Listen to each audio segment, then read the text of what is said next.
बिस्मिल्लाहिर्रहमानिर्रहीम। दोस्तों अस्सलाम वालेकुम। वो निकलती नहीं है, फिर हम तवक्कल में ऐसे नीचे कम दर्जे पे चले जाते हैं कि मैं सोचता हूँ कि यार देखो, मेरे पास अगर ये 2 लाख ना होता तो मैं ये ऑपरेशन कहाँ से करवा सकता।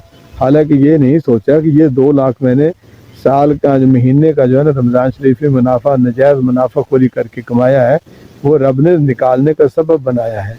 ये इस तरह का सीन नहीं हम सोचते। अगर यही सोचते, हो सकता है आप नजायज़ मुनाफाखोरी ना करते, नजायज़ मुनाफा नहीं बनाते, तो फिर हो सकता है ये आपका ऑपरेशन कराना ही नहीं पड़ता, आपका अपेंडिसाइटिस होता ही नहीं। मैंने मिसाल दे रहा हूँ, ज़रूरी नहीं कि हर किसी को। मैं कहता हूँ कि सभी को अल्लाह मियां जो है अपने हिफ्ज़-ओ-मान में रखे, किसी को कोई तकलीफ़ ना हो। लेकिन मुझे यहाँ रमज़ान शरीफ है, शैतान तो बांध दिया जाता है, जकड़ दिया जाता है, लेकिन ये वो शैतान होते हैं जो सारा साल हाथ फेरता रहता है। शैतान तो इन दिनों में आकर के भी इनमें सुधार नहीं आता।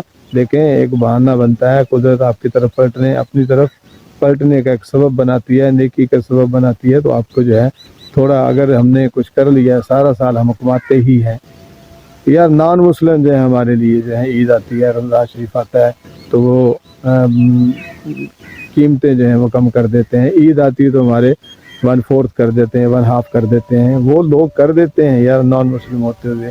उन्हें मुनाफे अजीज़ नहीं है क्या? हम मुस्लिम होते हुए यार बदबख्ती हमारी।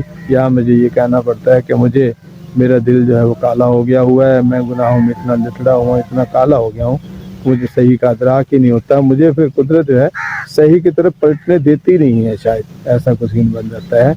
मुझे अपने आप को राह रास्त पे रखना है, ठीक रखना है। मेरे हिस्से का मुझे ही मिलना है, और मेरे हिस्से की कोताही जो कमी है उसकी सज़ा भी मुझे ही मिलनी है। मेरे हिस्से की कोताही की सज़ा किसी और को नहीं मिलनी। मुझे अपने आप को ठीक रखना है। जो भी देखें, रमज़ान शरीफ में एक आम सा पैमाना है। रमज़ान शरीफ में, रमज़ान के महीने में की गई नेकी जो है वो 70 गुना बढ़ती है। तो इसी तरह अगर की गई बुराई है वो भी 70 गुना ही इजाफा करेगी। अगर आम हालत में रेडी पे जाते हुए खड़े होके हम 2 किलो गाजरें या 1 किलो गाजर लेते हैं, तो 2 हमने ऐसी खा ली हैं, तो आम हालत में हो सकता है 1 गाजर चोरी की लिखी जाएगी। लेकिन रमज़ान शरीफ है तो वो आपकी 70 गाजरें चोरी की लिखी जाएंगी। ये मिसाल दी जा रही है, क्योंकि जैसे नेकी को पर लगते हैं, इसी तरह जो है बदी या बुराई, जो बदी जो है उसको भी उतना ही गुनाह किया जाता है, आपके ज़िम्मे उतना ही लगेगा। इसलिए रमज़ान शरीफ है, नेकियां समेटें, लोगों के लिए राहत और आसानी का बायस बने, नजायज़ मुनाफाखोरी से बचें। ये मेरी दुकानदार भाइयों से हाथ जोड़कर गुजारिश है, हर किस्म के दुकानदार से गुजारिश है कि अपने हिस्से का जो आप किसी को कंफर्टेबल कर सकते हैं वो करें, कम से कम मुनाफा लें। जायज़ मुनाफा आपका हक है, वो किसी को दुखेगा भी नहीं। नजायज़ लेंगे तो आप जो है उसके ऊपर आपको फिर वो किसी नजायज़ जगह पर ही लगेंगे, क्योंकि आप रमज़ान शरीफ गुजार के निकलेंगे, जो नजायज़ आपने 1 लाख कमाया हुआ है, किसी बेटे की टांग टूट जाएगी, या बीवी का ऑपरेशन आ जाएगा, या आपका ही कोई वॉल बंद हो जाएगा, किस तरह का सीन बनेगा। मतलब आप जितना घोटाला करेंगे उतना बड़ा ही सीन चलेगा। हाँ, यहाँ ये बहुत सारे लोग कह देते नहीं हमारे पास पैसा है, पैसा हर चीज़ का दवा है, दारू है, हम सारा कुछ कर गुजरेंगे, पैसे से क्या नहीं आता, सारा कुछ हम कर लेंगे। लेकिन ये देख लें, अगर आपके पास पैसा वाफिर है, आपको कोई तकलीफ नहीं आई, आपको कोई मसला नहीं आया, तो ये समझ लें, ये सोच लें, अपने दिल में बिठा लें कि आपको कुदरत जो है बहुत अरसा पहले कहीं पीछे छोड़ चुकी हुई है, और इस अंदाज में पीछे छोड़ चुकी हुई है कि इसको मैंने अब हिदायत नहीं देनी, अब आगे आकर के इसका बंदोबस्त मैंने करना है।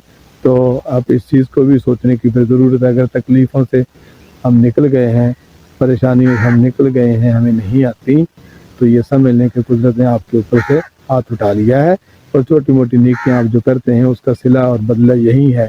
और आपको उलझा इतना दिया हुआ है, अगर आप देखें तो मैंने एक माँ का किस्सा दिया था, उस हवाले से अगर आप उधर देखते हैं तो बाज़ गुनाह हमारा इतना आगे बढ़ जाता है, कुदरत को हमारा फिर वापस पलटना मंजूर होता ही नहीं है, आपको फिर उलझाए रखता है। इसी तरह मौत आती है, फिर क़यामत के बाद जो दायमी ज़िंदगी शुरू होती है वो आप हमेशा के लिए जहन्नम के लिए लिख दिए जाते हैं। तो इस चीज़ से बचना है, अल्लाह ताला से पनाह मांगनी है, अल्लाह ताला से अच्छाई और रहमत मांगनी है। हमें लोगों के लिए आसानी पैदा करने वाले बनना है, मुश्किल पैदा करने वाले नहीं बनना। अल्लाह मेरा आपका हामी नासर اور ہمیں جو ہے نجائز منافع خوری سے بچائے، دوسروں کے لیے راحت کا بندوبست کرنے کا سبب بنائے۔ اللہ میرا آپ کا حامی ناصر۔ السلام۔